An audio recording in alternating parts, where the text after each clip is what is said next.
Yeah, it's getting close. I'm going to the satellite type. Yep. It's time for just one limerick. One limerick. Can it give us a limerick? Okay.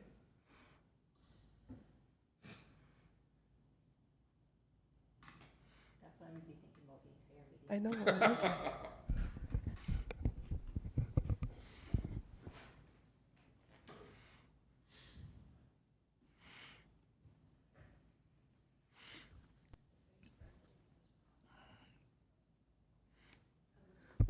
All right, it is 5:30, June 8th, 2023. I'd like to call to order the West Fargo Public Library board meeting.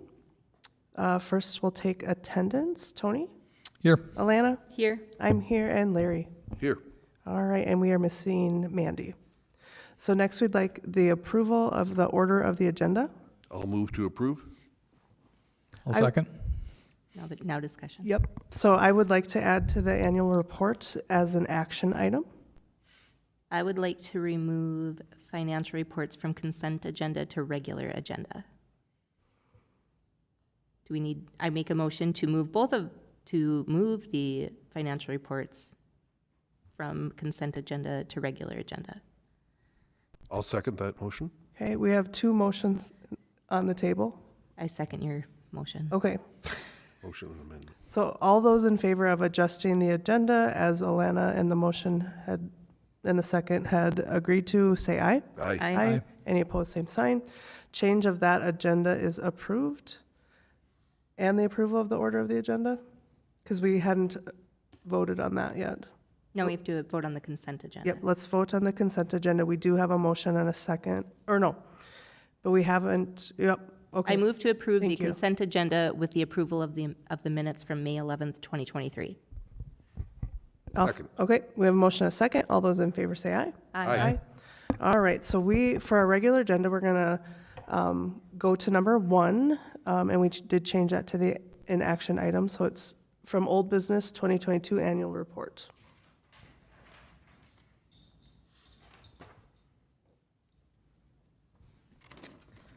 Okay.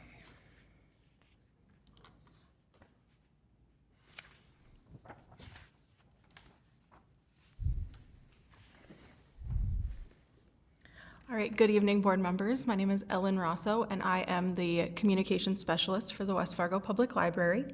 I am grateful for the opportunity to share with you some highlights from our 2022 annual report.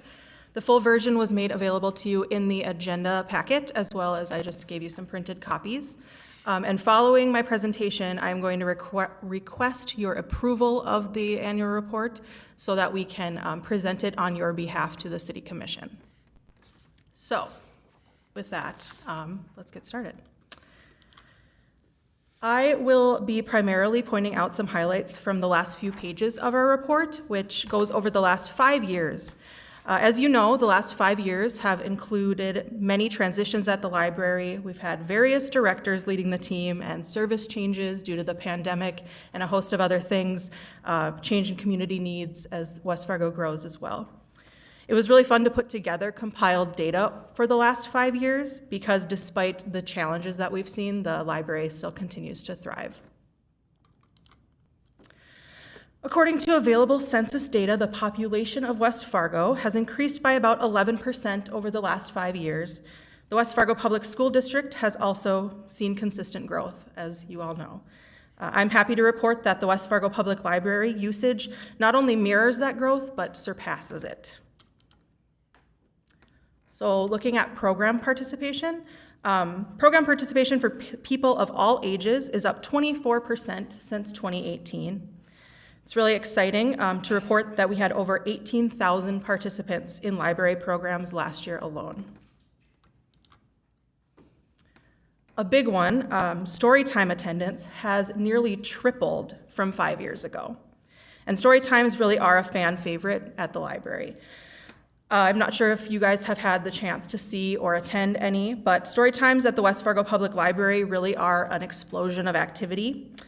We, of course, read stories, but it's a lot more than that. Kids also get the chance to learn important early literacy skills, develop social skills, and bond with their parents over books, which is always fun to see. Our children's librarian this year has been wrangling an average of 50 people per session, and that's twice a week. Due to that overwhelming growth, we have added 12 extra story times this summer, and we're gonna play with that and see if we can have maybe less people at a time. We aren't only seeing growth in programming. The number of active library cards we have had in 2022 is up 51% from 5 years ago, and over 16,000 people used their library card in 2022. We've also seen continual growth in the number of books and other materials people are checking out from the library over the last 5 years. The green on the chart on the right is talking about our digital media and books, whereas the white is physical items. So as you can see, not only are people downloading digital media more than ever before, our physical item checkouts are also at an all-time high. In 2022, West Fargo checked out over 186,000 items, and 72% of those were physical items. So people say print is dead, and that's obviously not true. In the last 5 years, we've had nearly 275,000 visits to the library building to browse for books, use our computers and printer, participate in our events, and get a wide range of other help from library staff at the desk. Over 53,000 visits to use our services took place in 2022 alone. And those numbers really only reflect service in the building.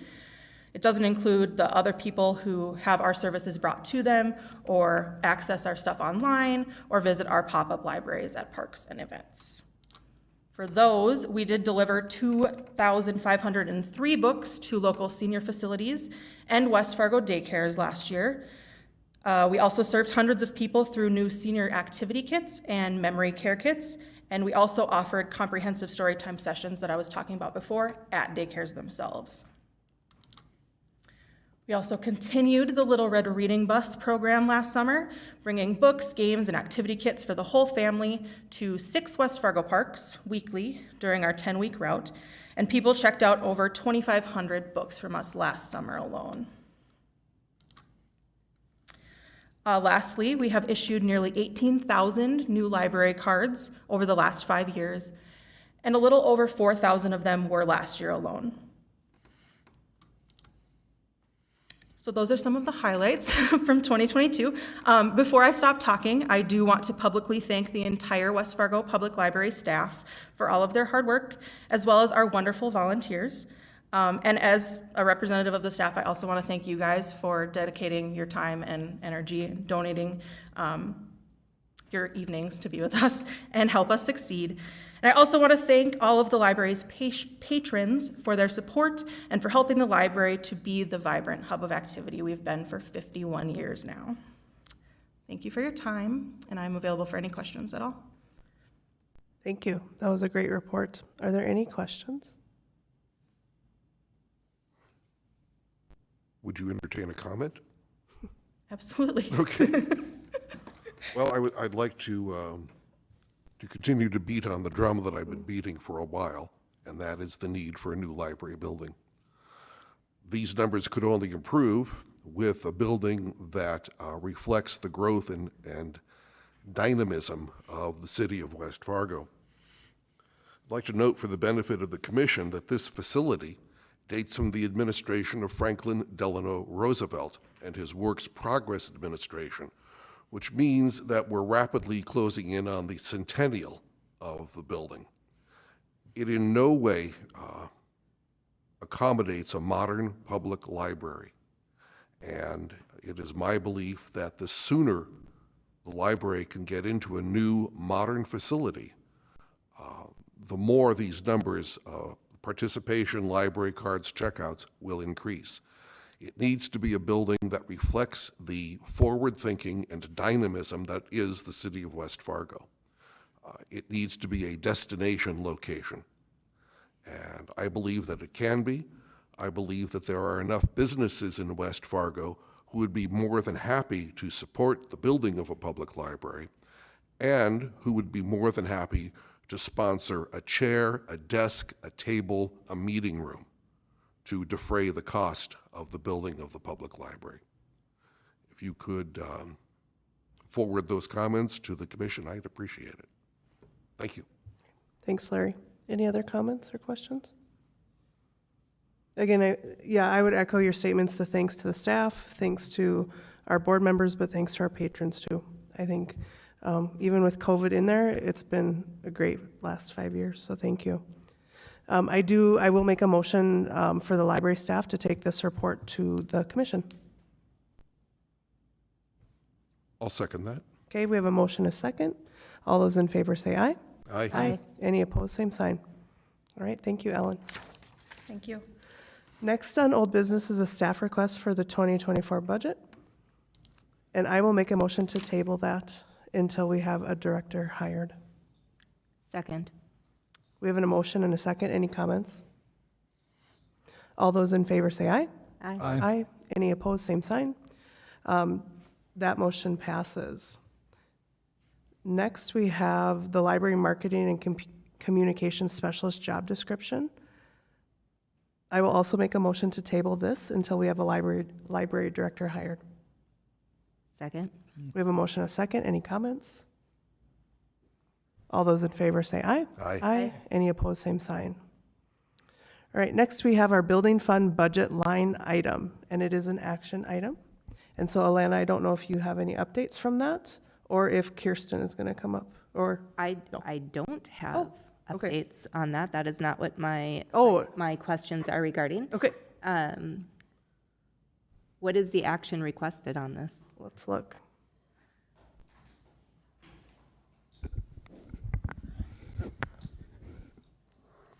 It was to create that new building fund line item, but I think we're also wanting to wait until we have that new director in place in order to make an action on that. Thank And you. is that, I do have a question about that. Is that something, because I missed part of the meeting that we had with the city finance, is that something being discussed in those meetings as well, or no? As part of a No, new it's budget? totally separate from our actual budget. If we would, I can talk maybe a little bit more about that in the budget draft discussion. I can reference that, but this is a little bit, it's tangentially connected, but not, it's not reflected in that budget draft for later.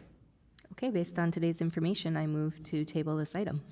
I will second that. All right, we have a motion, a second. Any other comments? All those in favor say aye. Aye. Aye. Any opposed, same sign. Motion passes. Next, we have number 5. It's a media relations policy. And at this time, I would make a motion to table this one as well. I'll second that. We have a motion and a second. Any comments? I just want to clarify, we're tabling until we have a director in place, Oh, sorry. correct? Yes, that is correct. Okay. So we'd still have a motion and a second, and that motion is until we have a director hired. All those in favor say aye. Aye. Aye. Any opposed, same sign. Okay, motion passes. Next is number 6, public posting and displays policy. So that was also an action item.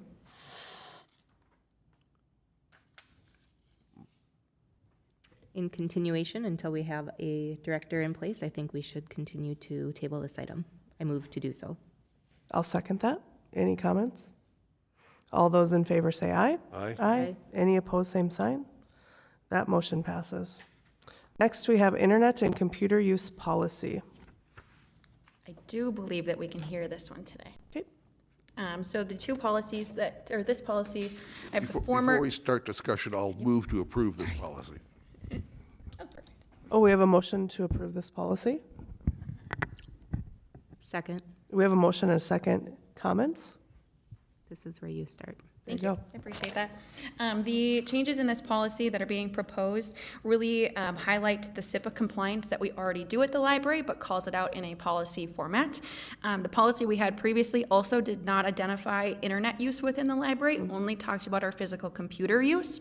And so we added in any internet use within our library. During COVID, we added Wi-Fi that projects also into the parking lot. This would also include that Wi-Fi. The additional call out that I've added in there was was for copyright to be more identified in the policy. It was sort of a sub-point in the previous policy, but makes it its own section to identify copyright. The terms of use combines the general use within the old policy and adds on, there were specific guidelines, so we created one section that sort of solidifies how we use the internet and how people are accepting using the internet within our premises. So trying to streamline what that policy looks like and also make it congruent with the formatting of all of our newer policies as well. Okay. Are there any questions for Kirsten? So the changes are specifying copyright and the area into the parking lot? Sorry, the changes in the new policy just added a section identifying SIPA compliance and then adding copyright as its own section, but by identifying internet within this internet and computer use policy, it includes all of the Wi-Fi in the building and outside. Any other questions? We do have a motion and a second on the table. All those in favor say aye. Aye. Any opposed, same sign. That, number 7, passes. Next on old business, we have locker checkout policy. I'll move to approve. One second. All right, we have a motion and a second. Comments, I Kirsten? have a couple comments. Okay. The few things that are identified in this policy that have changed is the period of time that a locker is lent. We removed that from the policy, as well as late fees related to anything left in the locker if they were to leave it, as well as any key changes. The key responsibility is given to that patron to go unlock their locker, put their things in there, bring us that key back, so that it's only identified to them as that person using that locker. It doesn't require the use of a library card in order to use it, so it's a little bit more accessible in that way. To be very frank, the utilization of these lockers is low, and so we're trying to do something a little bit different with these lockers and seeing if we can get some more usage out of them, but it may be something that we bring back to the board as a way to utilize the lockers in a different way that's more effective for the community. But trying something different, that we have them in our building, but looking at ways we can make them a little bit more accessible for folks. Okay, are there any comments or questions? So the old time frame was 4 hours, Yep. correct? You're removing it for a day indefinitely? You could use a locker It'd be for a a day month? for the whole day, so we'd check them out, you'd have it for the whole time that we are open, and then we would clean them out at the end of the day, so there wouldn't be, it would be only for our open hours per day. Okay, any additional questions? I do. Yes.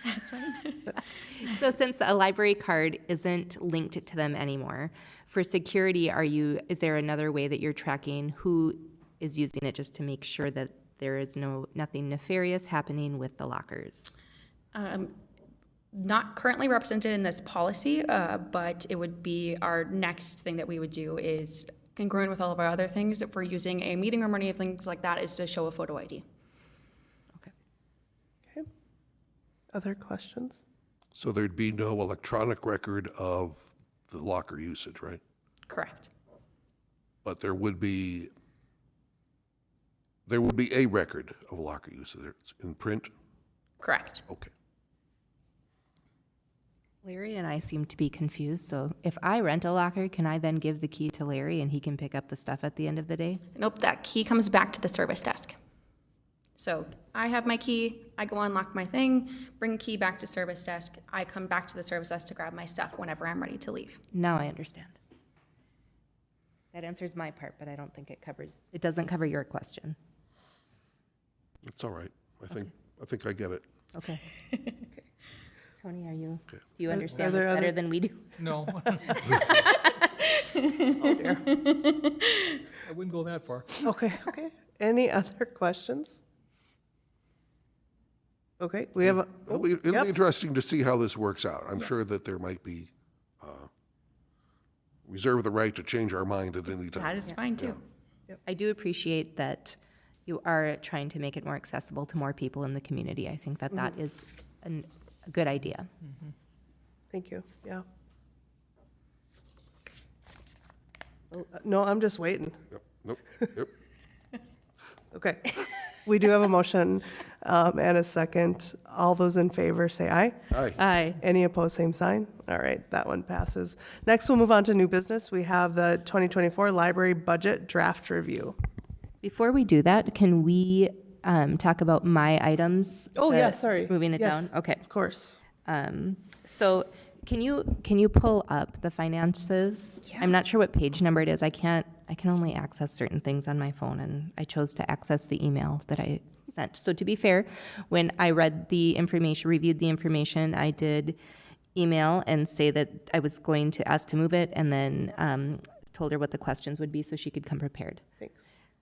So I'm not sure what item they are, but my first question, I have two questions, and I'll say them both, and then we can talk about them individually while you're looking for it. My first question is that service charges are maxed out, and should we expect any more service charges this year? And my second question is that I'd just like to hear more about the other revenue we are receiving, and those I do have the line numbers for. And maybe you can just read, it's like 100 and, I can't remember the percentage that we're over on service charges, 100 and, 15%. It is very tiny on the screen, so I apologize. So the 740 service charges is the line in question. The current expenditure is exceeded by, let me see here. go down. It's $2,017.86 has currently been allocated. It's over by 115%. No, it's over by 15% sorry. for the year, which isn't a lot. I want to be clear. I'm not saying that's a lot. I just want to know if we are anticipating any more throughout the year. We will. So there's a little bit of a story with this one. So the 740 service charges line is primarily made up of our credit card fees that are associated with our service desk and through our online payments. The library was previously out of compliance with our payment card industry data security standard. That's a lot of words, but basically meaning that we were out of compliance, so we were receiving additional fees for that. Those additional fees for sometimes up to $125 per merchant ID. So there's a couple different systems that affect our PCI compliance in the library setting. Primarily, it's our EnvisionWare licensing, which oversees our point of sale system. So the main thing that we use as the cash register at the service desk, but also that processes online payments through my library account if in case you were to damage an item, lose an item, those sorts of things. That was tied to our merchant ID that needed to be updated. We were out of compliance in September 2022, primarily for not renewing that service agreement with EnvisionWare, and we were made in compliance of April of this year, so about 8 months that we were out of compliance. The notifications for renewing that license went to a previous employee in IT who no longer works for the city, did not go to a library staff in order to stay on top of that license. So that inconsistency was identified by finance and library staff at the end of 2022. So it's taken us a few minutes to get back to where we need to be. But because we were out of compliance, we were hit with those additional fees for that non-compliance. We weren't also receiving distributions from those payments. So I swiped my credit card and they just kind of hung out in payment limbo, and we weren't receiving those payments as well. So our finance team was also in the middle of consolidating some of our banking accounts from all Alaris to now all First International Bank and Trust. Tangentially related, but doesn't actually cause us fees. But from our credit card processor, we were getting hit with costs for both institutions. So that's why we have extended so much of it. But we have changed procedures with the library and finance team end to not have this scenario happen again. So now it goes to an email distribution group that connects to our accounts payable group that includes multiple staff members, and it's not tied to just one single employee within the city. I do believe in May's financials, we should see a significant reduction in those service charges. So, for example, in April, that charge was about, $617.43. Judy, the previous finance director, was able to negotiate a deal with our provider so that we only pay $39 a month per merchant ID. So it'll be about $78 per month going forward. So that we will still continue to have a charge in that line, but it will be significantly less in that line. Related to that, the IT department has empowered individual departments to have a bit more control over their IT environments to know how those contracts interact with one another. Most other contracts already go to Alicia in our accounts payable group of people, so being on top of where those renewals and things lie, that one was not with her. So that was an oversight in the transition of many employees within IT as well as the library.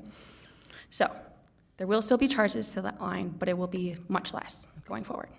Thank you for sharing. Yes. I appreciate that, and I'm happy that the problems that arose have been resolved. Yes.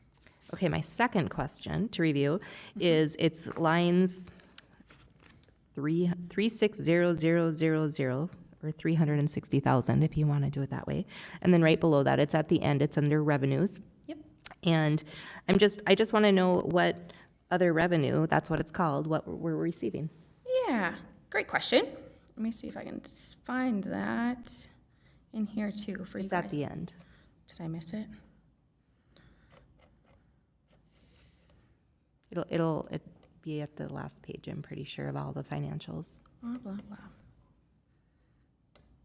Or right there.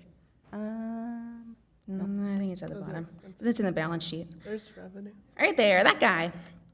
Okay, so miscellaneous revenue, that's the 360000 miscellaneous fund. That is where most of our funds are received from our coin bill machine. So if anybody were to Can pay you say that for again? And you said it. coin bill machine. So if anybody purchases printing or makes copies within the library, that's where that money comes from. So all of that money, Alicia pulls all of that into a deposit and takes that to the bank, as well as the cash register at our service desk. So if anybody pays in cash for anything, that goes there too. So that is pretty on track. As we're looking at the percentage for the year, we will continue to kind of get to that 5,000. It's about that throughout the year. Primarily that covers the cost that it costs us in order to deliver those services and provide those resources to the public.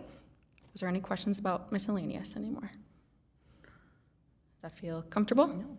I will tell you that it will go up by at least $1 this month because one of my kids lost their card. That's where that money goes, exactly. For sponsorships, the items that go into sponsorships are primarily donations that we request from the Friends of the Library, which Danelle is here representing the Friends of the Library. We estimated to receive, this was in the budget draft for 2023. We had outlined some earmarks that we knew we were going to ask the Friends for. So one of those things was $5,000 for new furniture in the Children's Corner. But the caveat to that is that we were able to purchase that furniture by utilizing a grant that we had already received and were underspent in some of those funds. So that's where I think it's like $5,700-ish or around that, that went towards that furniture. The additional $5,000 we ask for kind of throughout the year, so looking at our different programs, things that support those programs, like our prizes for Summer Boost. We ask for prizes related to One Book, One Community Reading Challenge, things like that. We ask for the Friends to subsidize the cost for us because we can't purchase those prizes with our regular budget, but use the Friends as our outlet in order to purchase those things for the public. And then the other one that we identified was a $10,000 also to be asked from the Friends. That would be that transfer out that was in line 890. We have not made that ask, but that was a part of the original purchase of the Little Red Reading Bus that we would build in $10,000 per year that would hopefully come from the Friends that they fundraise throughout, but that would help pad the amount of money that we would need to purchase an eventual replacement of the Little Red Reading Bus.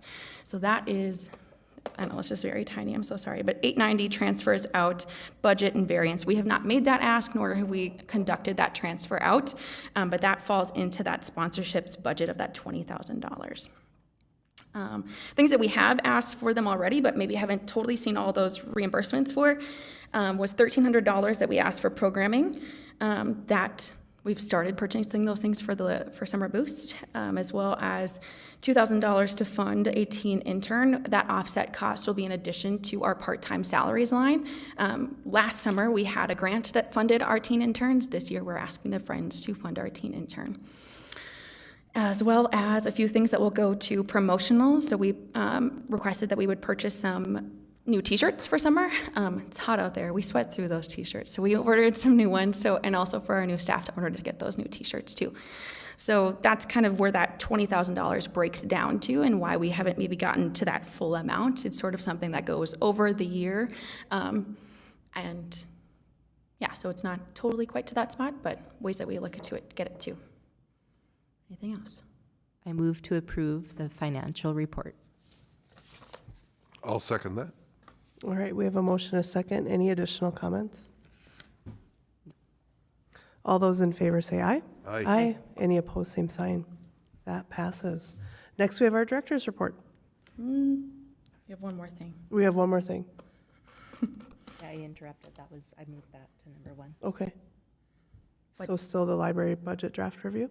Yes. Yes. We would love to hear that too. Great. Give me just a minute to get to the right place. The beautiful annual report is just so long.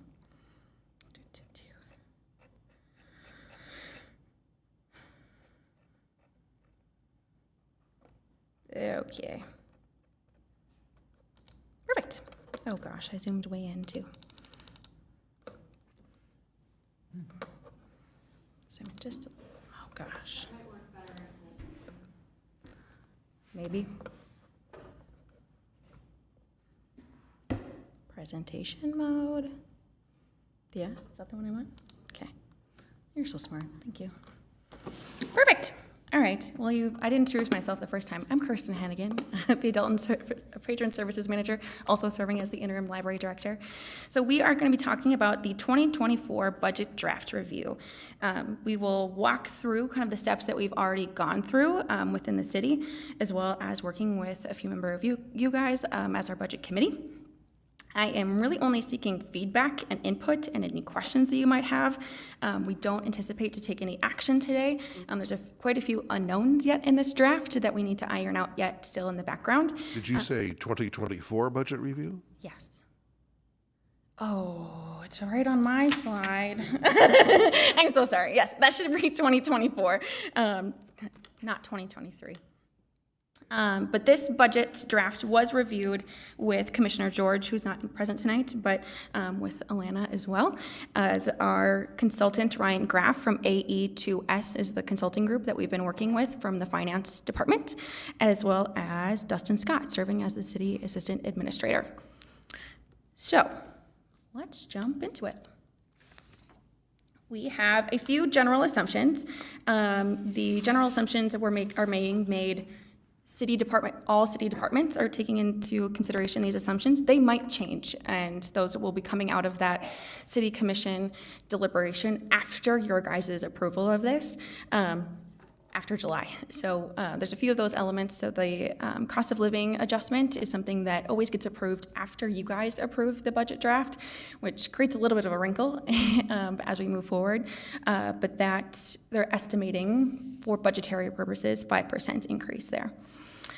Looking at the increase of health insurance and benefits, they're looking at an 11% increase, and they're also looking at the WSI workforce safety. I'm like, what's that S word? That we utilize for safety across the city, to increase also by 10%.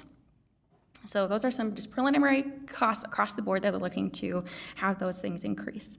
When it comes to the revenue side of things, they're looking at the value of a mill to increase by 10.32%. So that breakdown is looking at for 2024, looking at a price of a mill being $256,026 per mill.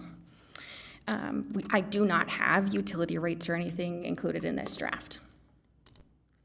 So looking at our mill trends as the library, we will be considering keeping that mill level the same into 2024. So we're maintaining our 8.4 mills that are allocated to our budget.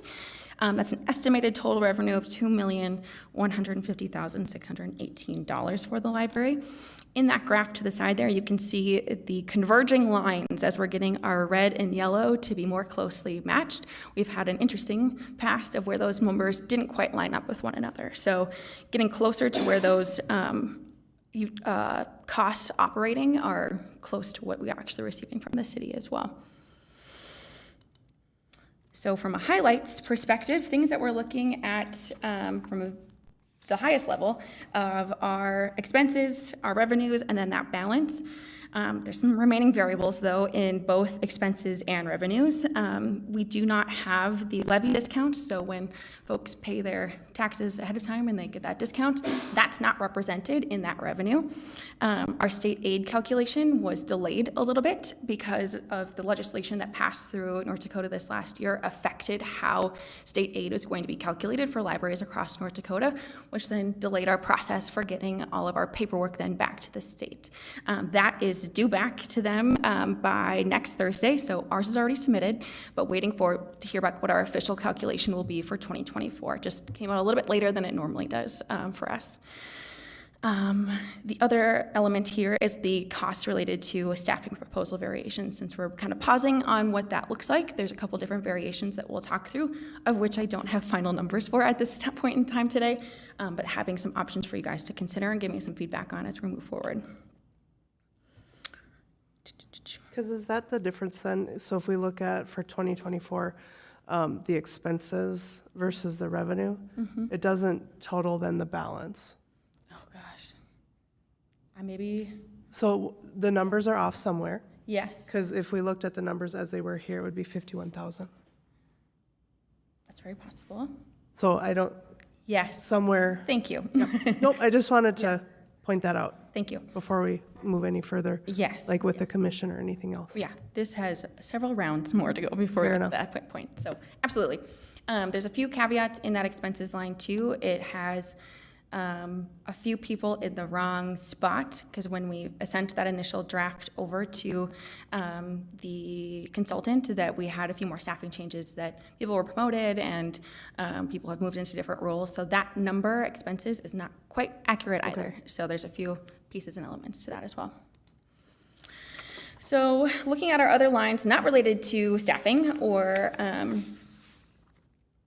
revenues, but looking at where we've shifted some money into other spots in the budget. So we were looking at how our collection is currently being utilized. So between myself, Bree, Lauren, Claire, and Sarah, we found some areas within our physical books collection line of 662 where it's challenging to spend down all of those lines. So thinking about how much we have in board books when those individual items cost $4, $3, and having several $1,000s to spend with that and not also having anywhere to put them when we look at that amount of money per year over year.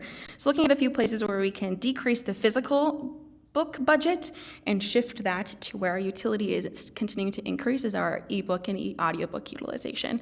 So looking at how we can better utilize our e-resources in order to better serve the public. So one of those ways is creating an Overdrive Advantage account, which we already have, but investing more dollars in that. So what that does is it allows us to manage our collection, our digital collection, more closely, and allows West Fargo residents to jump the line in order to get those books faster that they're waiting for holds across the rest of the consortium. It'll prioritize our West Fargo residents over somebody who's waiting in line in Fargo. So if they're waiting for Spare by Harry, that they can jump in line and get that faster for them. That also is comparing the costs and rising costs of Hoopla. So Hoopla continues to increase in their costs, and it's very challenging to control those costs because it is a per checkout service. So when we purchase items through the Overdrive Advantage account, we buy it once or once every 5 years, and we're able to maintain that item in our collection for longer. And we buy it once, and then anybody can use it.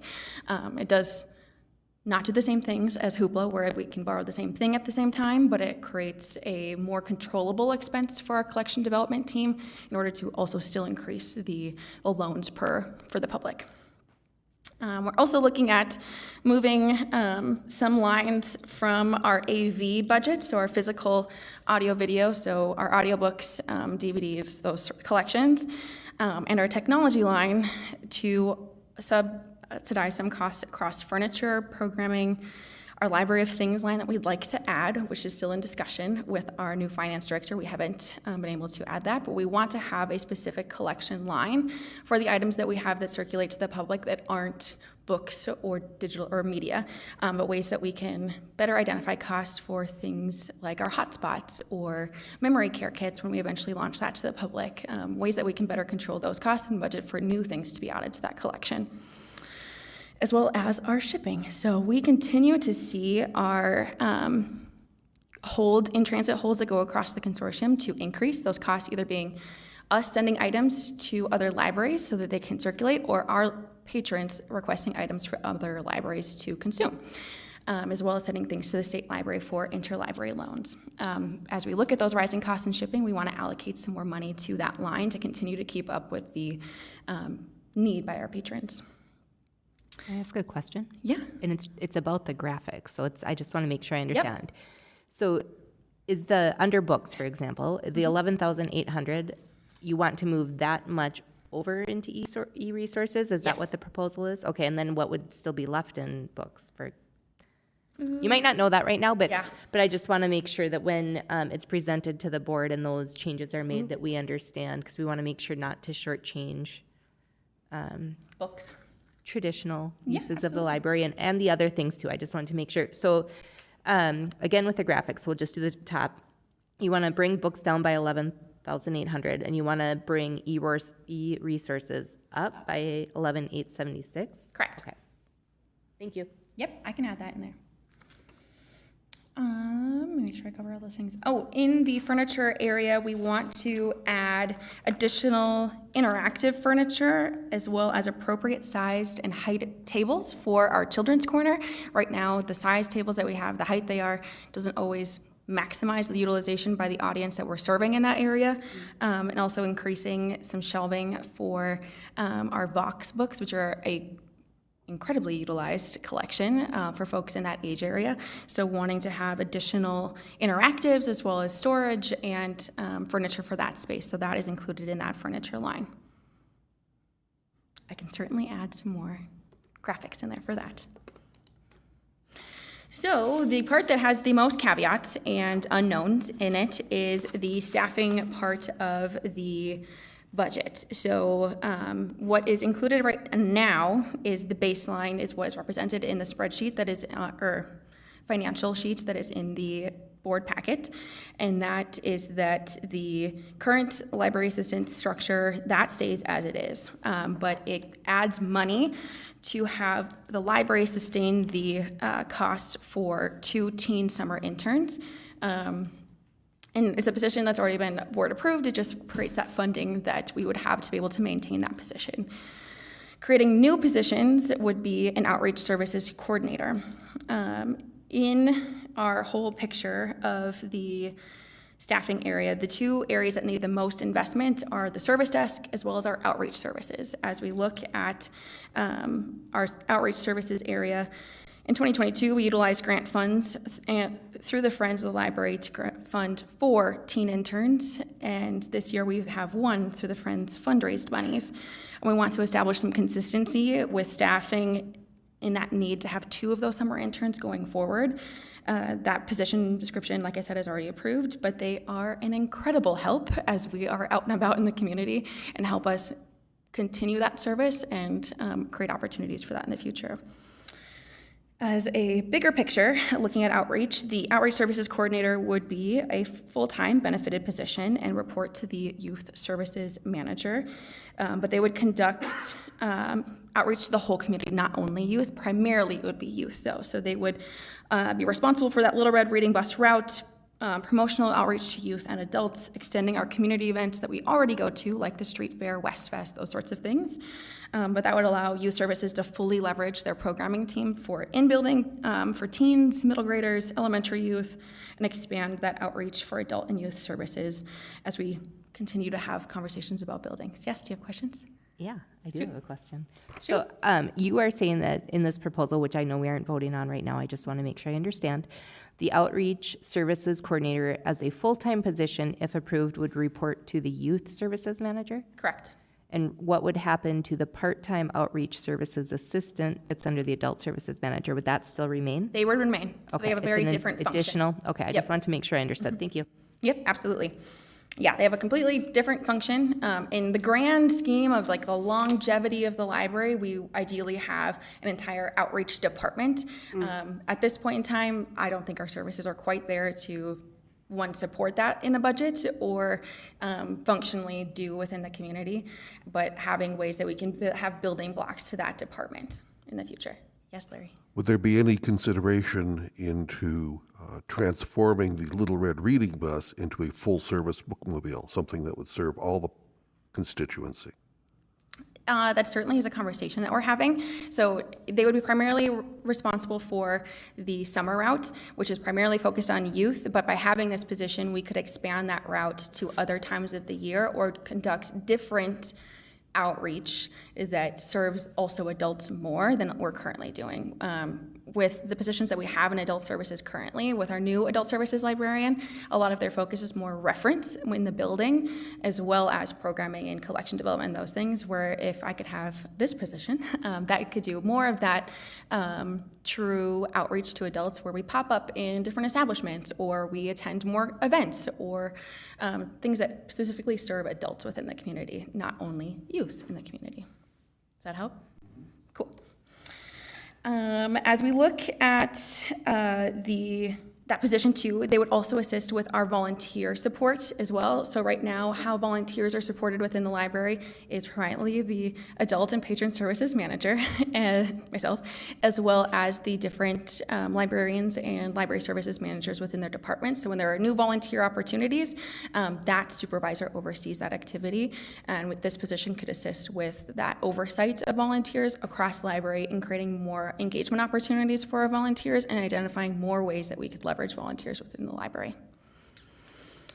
So that is the position. As we look at option, so baseline, and then option A, I, again, don't have financial numbers for you guys to consider at this point in time, but that structure of what is possible is looking at that service desk structure is in addition to option A, so having the 2 library assistants that are full-time, 4 library clerks, and the new outreach services coordinator would be all new positions in the 2024 budget, and then including the funding for the 2 teen interns.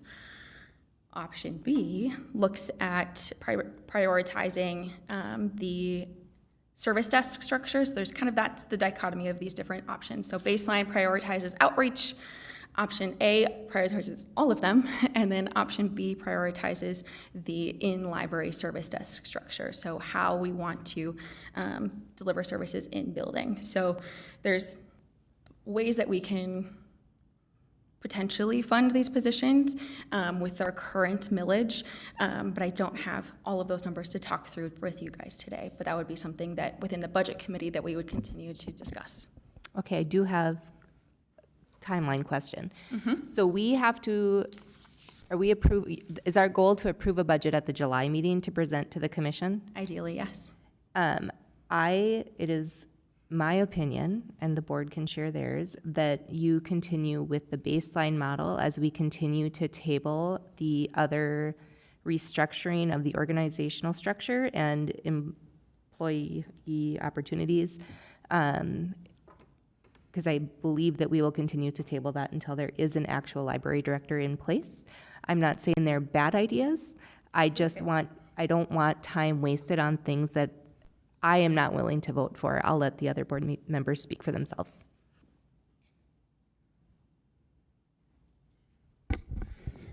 Remind me again, do we have a target in mind for when we will have a director? Yeah, we can kind of review that now. I was going to review it at the end, but in working with HR, we reviewed 5 applicants for the position.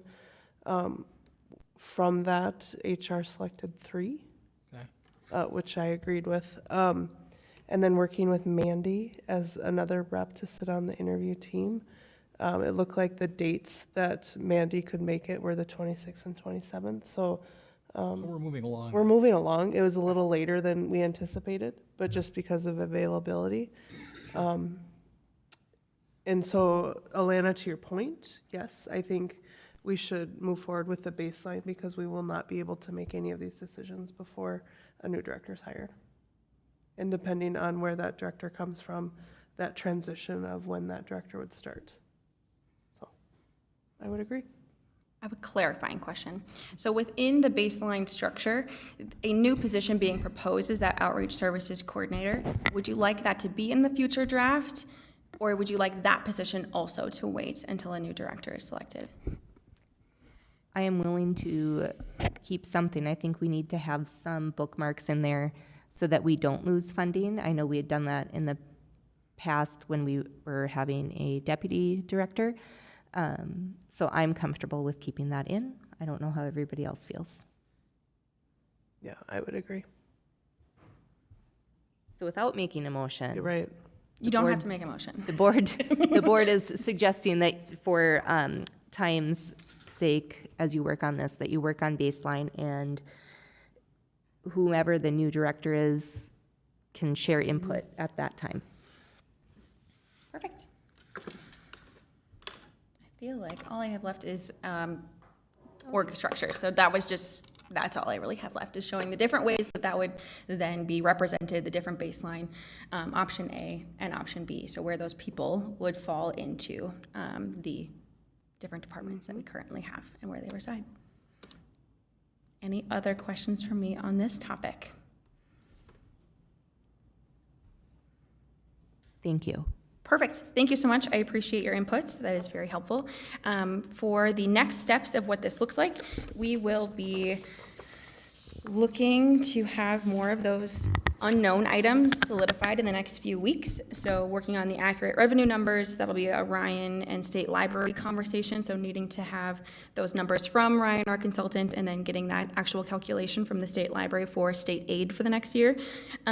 Working on making sure that I have the accurate numbers for those proposed positions, as well as having more of that just sort of solidified for you guys to bring back another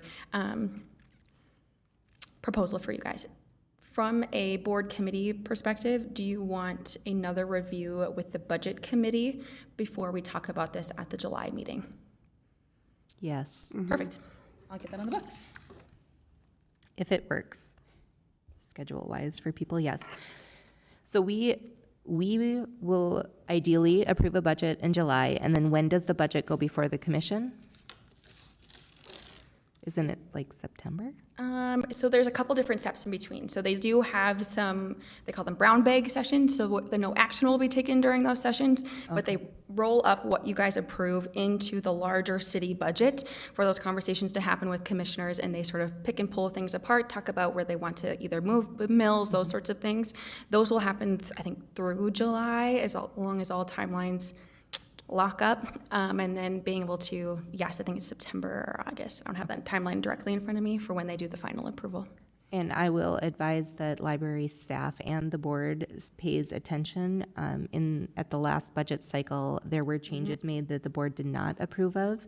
It did remedy itself and everything was fine, but we do need to be aware of that and make sure that only what we propose goes to the commission. Indeed. Okay. I think.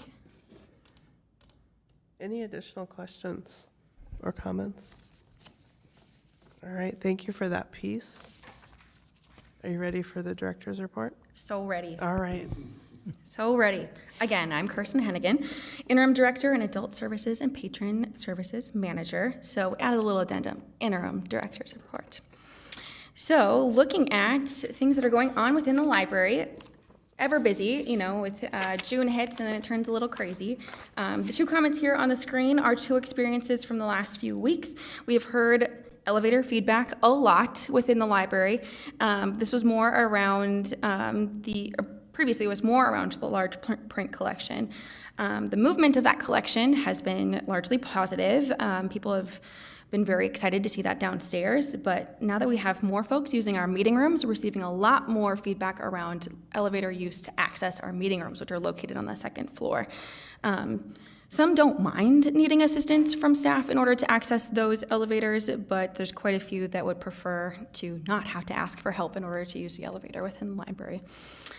On the positive side of things, we have received a stellar comment from a retired educator who was in awe over the variety of programming for youth and families in our community. So it was exciting to hear that from the public. Two things that I don't have on this slide but are worth mentioning. We've received some negative input on that with the fact that we aren't visiting as many parks this summer as we have in the past. That was largely due to public survey, so looking at which parks need the most based on Title I school access to those communities, if they don't have a library over the summer, looking at those sorts of things. But it's also being selective to which parks we visit. There's 35 parks in West Fargo, so we have a lot of options in order to consider. But our youth services team is also supporting in a supervisory capacity at our service desk over the summer. So having that, also doing programs in the building. So it's really a balance and a juggling act in order to serve the public the best that we can. In addition to that, our adult services staff are reducing technology tutoring for the summer, so we won't be offering technology tutoring June through August, and we will be starting it back up in September. It's not going away forever, so don't worry about that, but it's largely due to the fact that we have our adult services staff also serving in a supervisory capacity at the service desk and unable to be in all of the places at one time. But those negative experiences are an illustration of the challenges that we have at our service desk as we look to serving our public and community through the services in ways that they want to be served and making sure that we also maintain our services in a sustainable way. And I wonder, I know Fargo Public Schools is opening up their elementary libraries for use of kids over the summer. And I wonder with West Fargo Public Schools, like how we could. They do. And then how do we pair that? Yeah. Like, so if West Side has their library open, maybe we are opposite end of the city or something where we can, work together with the school district to. And I will say the school district does advertise all of the Little Red Reading Bus activities there at our local school. They have everything out when you check out. So just so we continue to, I think, pair with them so that, Little Red Reading Bus is great and we want to continue to promote that, but that books are still available. Correct. In other areas too. Yeah, and I know Lauren, as the youth services manager, does collaborate with the library media specialist within the school district.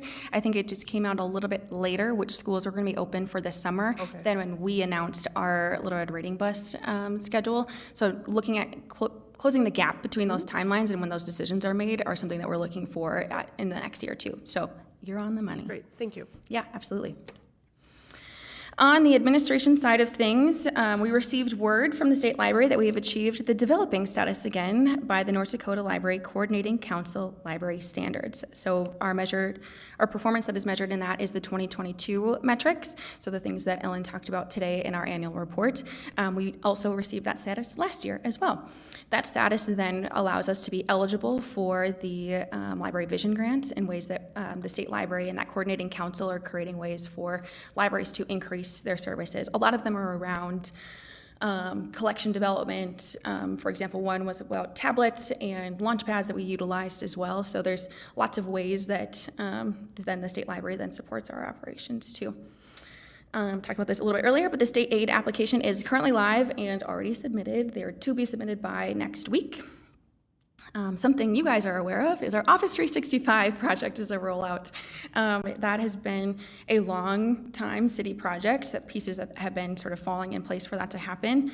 I apologize for the disruption in your emails, but that hopefully we'll have that all resolved in the next week here so that everybody can access their emails.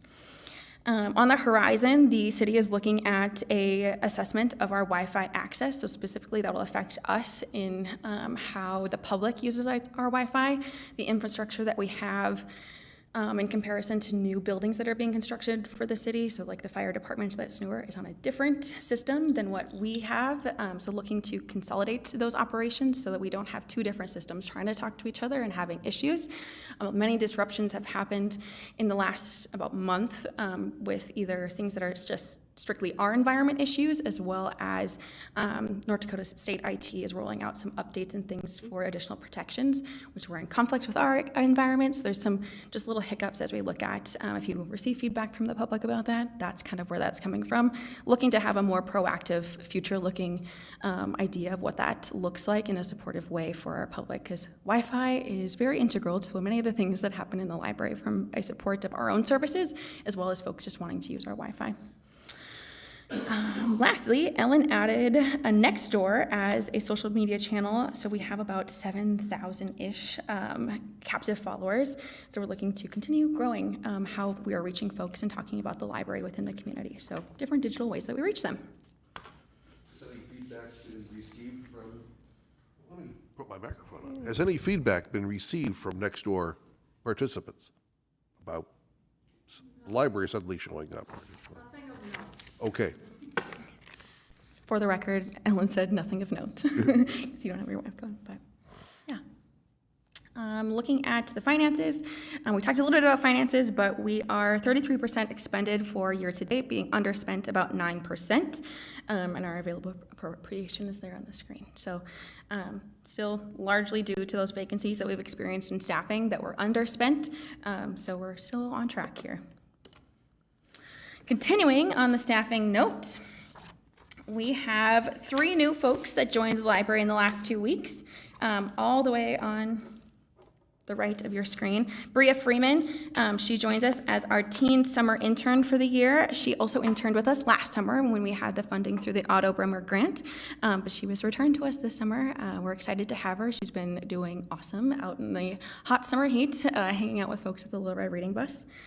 In the center there, we have Lexi, who joins us as a library assistant. She started last Wednesday. Her second day was the summer kickoff party, and she still came back, so we're doing okay. She's picking up things very quickly. She just finished her undergrad at Valley City State University, where she majored in history and minored in library science. And lastly, I'm sorry, say that one more time. Graduated from where? Valley City State University. And she, in with her undergrad, but she minored in library science. They have a library science minor. It's not a master's, it's just a library science minor. Yep, absolutely. And then we have Steph Venjon. She joins us as the evening circulation supervisor. She has her master's in information management and preservation from the University of Glasgow. She previously worked with Fargo Public Schools, and prior to that, she was with Northern State University as a librarian and archivist. So she will be taking over the evening crew at the service desk. Hanging out with our staffing changes, Erin Thossenson was promoted to a full-time position within Adult Services in May. They were previously our Outreach Services Assistant. They started with us in December of 2020 and really shepherded that shift from the broad outreach services to that personalized outreach services. They're just a few credits away from finishing their Master's in Library and Information Science from the University of Illinois Urbana-Champaign online. And then we have, replacing Erin in Outreach Services, Cass Klaas, who is the current Technical Services Assistant, will be starting in the Outreach Department later this week, or this month, and doing internal replacement for that tech services position as well. Cass joined us at the end of 2020 in technical services, but also works part-time in outreach services at Fargo Public. She will continue to do double duty in outreach departments at both Fargo Public and West Fargo, so we're excited to have her skills of reader advisory and building connections with the public within our outreach services at WFPL. Again, staffing and continuing education. We are excited to have our Youth Services Program Assistant posted again. That position we're hoping to have filled for July, so looking to have them train up through July and have them helping with the rest of summer as we look to the rest of the year. And then we have the Technical Services Assistant that is just posted today, actually. In the month of May, we had 12 hours of CE, and just a few of those courses are on the screen there that staff completed. Looking at our patron services and collection highlights, ooh, I have a prop for you in this part.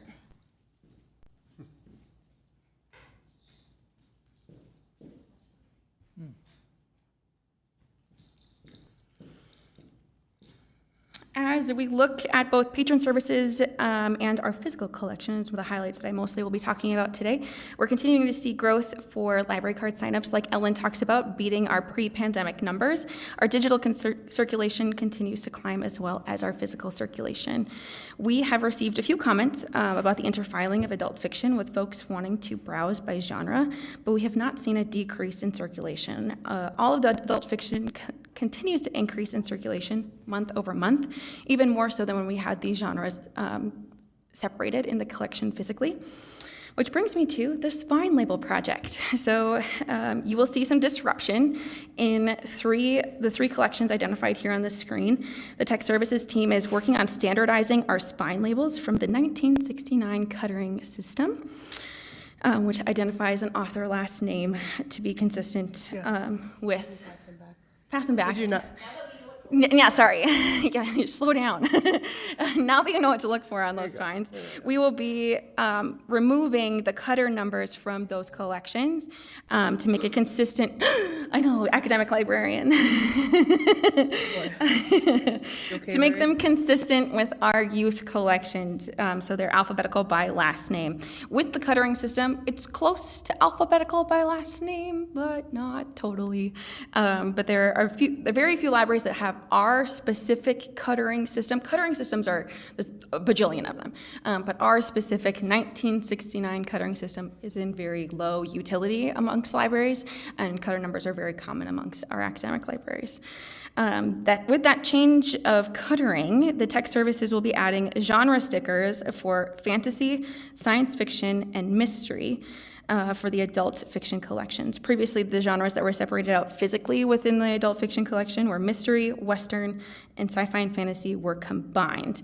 And I will say that was hotly contested by the readers of those genres of it being combined. Yeah. So identifying the genres that are still popular within our collection of being sci-fi, fantasy, and mystery with those stickers. And I have to say, the stickers are very cute. The tech services team did a really good job picking them out, and they're differentiated from how other libraries in our community also identify those collections.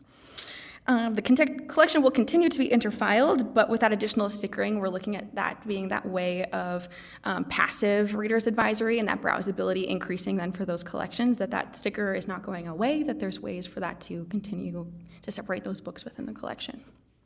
So now that you know what to look for on those spine labels, they're about halfway through the letter B upstairs in adult fiction, so it'll take them a little bit of time in order for that collection to be fully accessible, but everything is in kind of centralized locations if patrons are looking for certain items.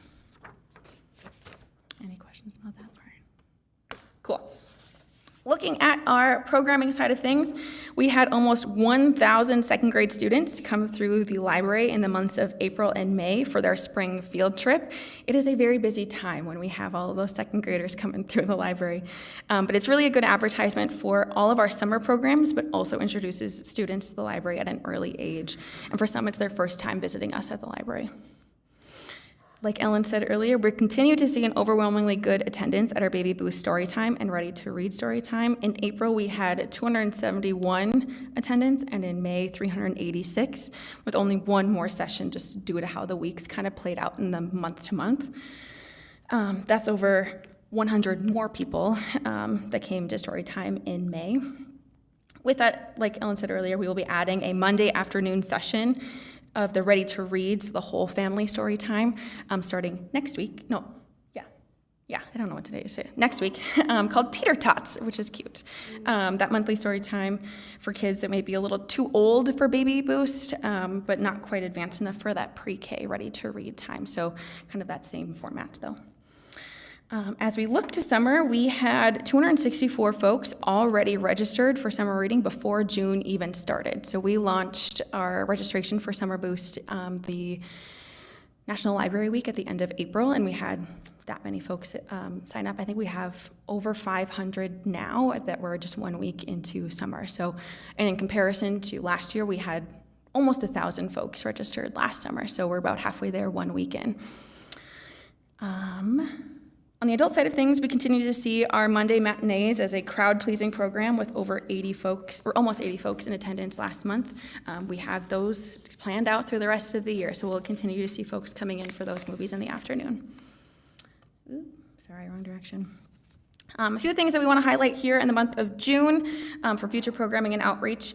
All summer long, we will be collecting personal hygiene items for folks that we will then donate to shelters this fall during Homelessness Awareness Month.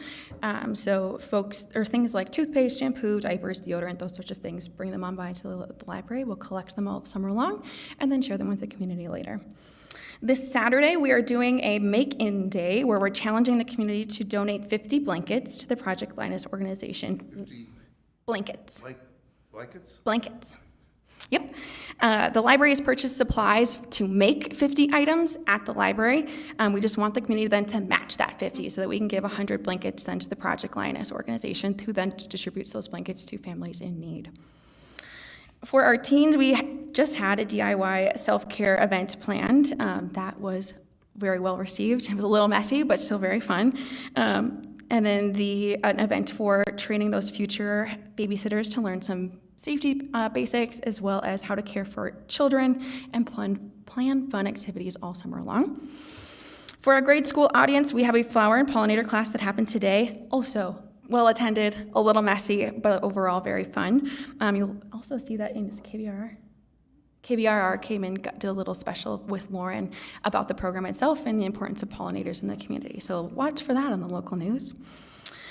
STEM Week is also the most popular thing that we do. That's right, we have registration for it. That is nearly filled up, but that will be taking place later this month. For our adults, we have our Intro to Camping event where we will talk about the basics of camping, how to plan that trip, what do you eat when you're out in the wilderness, and how to pack that bag so you're not overpacking it. Again, those Monday matinees will continue with that theme of coming together, which is a nod to the All Together Now theme for the summer. Any other questions for me? I don't think so. Thank you for all of that. All right, we have come to the end. Is there any, Yes. Yes. I would like to discuss the hiring of the new director a little bit more thoroughly. Absolutely. I would request that the board have more communication about it before it's happening. I was in a group of emails that it sounded like I was going to be on an interview committee, and there was somebody else on the board who was very interested in that position, and I emailed the group and said that somebody would like to take this position, and I didn't sound like I heard their name when you were talking about the interviewing process. So I want to know who is, I think we need to establish who the hiring committee is moving forward. Sure. Yep, and all I was repeating was what HR had told me in an email. So whoever's interested we just can't have more than. Well, we could have the whole board do it. It could. would be We public, just need because to once post you're a it. finalist, it is It's public public anyways. information anyhow. I am comfortable not being a part of it, but I do want to make sure that other board members who want to be a part of it are given that opportunity. That's all I wanted to say. If you could let those who need to know that I'm interested, Sure, that would be, absolutely. that would be dandy.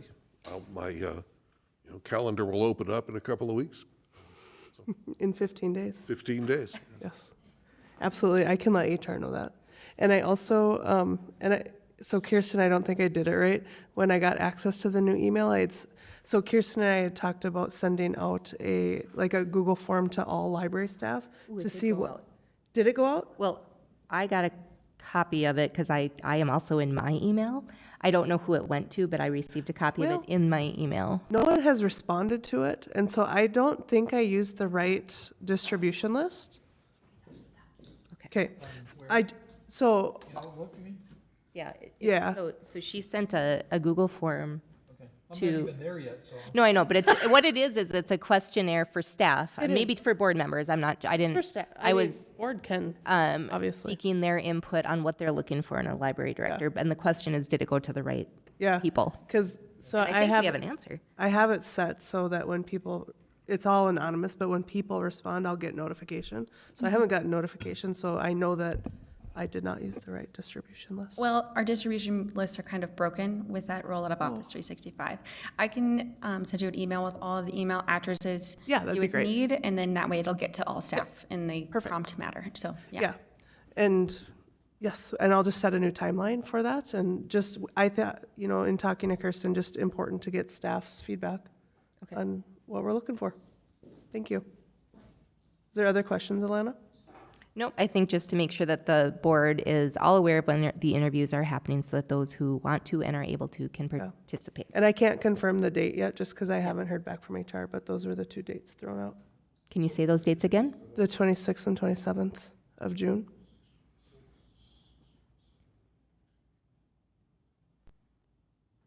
And I had conflicts on the 27th, so I had thrown back to them the 26th. And I have not heard back from them, but I will definitely forward your name to the HR person. Thank you. All right, anything else? I'll make a motion to adjourn the meeting.